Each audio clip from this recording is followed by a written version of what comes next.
वन्दित सुन्दरि Madhavi चन्द्र सहोदरि हेममयी मुनिगणमण्डित मोक्षप्रदायनि मञ्जुलभाषिणि वेदनुते पङ्कजवासिनि देवसुपूजित सद्गुणवर्षिणि शान्तियुते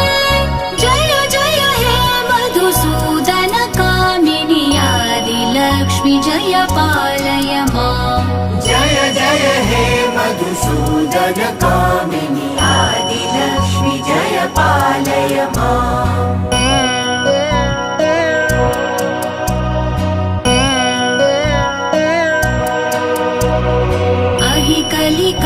कलिकल्मषनाशिनि कामिनि वैदिकरूपिणि वेदमये क्षीरसमुद्भव मङ्गलरूपिणि मन्त्रनि